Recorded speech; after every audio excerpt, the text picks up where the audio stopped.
আসসালামু আলাইকুম রহমতুল্লাহ। আপনাদের অনেকেরই একটা প্রশ্ন আছে যে ভাই আমের দাম এত বেশি কেন? তো আপনাদের একটা বলি, আমাদের প্যাকেজিং কস্ট প্লাস কুরিয়ার এই কস্টটা যেহেতু আমের ভেতরেই ধরা রয়েছে, এই জন্য আমের চার্জটা বেশি হয়। আপনাদের জাস্ট একটা উদাহরণ দিই, আমরা যে আমগুলো পাঠাই সচরাচর, কুরিয়ার সর্বনিম্ন চার্জ ধরে 160 টাকা।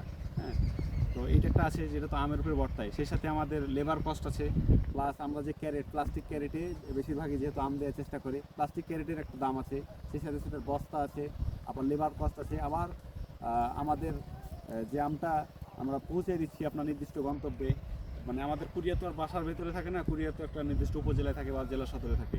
তো এই সব মিলে আমাদের একটা অন অ্যাভারেজ আপনি নিজেই চিন্তা করেন যে একটা বস্তা আছে, একটা লেবার আছে, একটা মানে যাতায়াত খরচ আছে। তো সব মিলে মূলত আমাদের যেহেতু একটা প্যাকেজ তৈরি করি আমরা যে আমের দাম এত, তো তখন দেখা যায় যে আমের একটা বড় অ্যামাউন্ট দাঁড়িয়ে যায়, 1 কেজি আমের দাম অনেক বেশি। আর আরেকটা কারণ বলি, সেটা হচ্ছে এখন কিন্তু সিজনের বাইরে।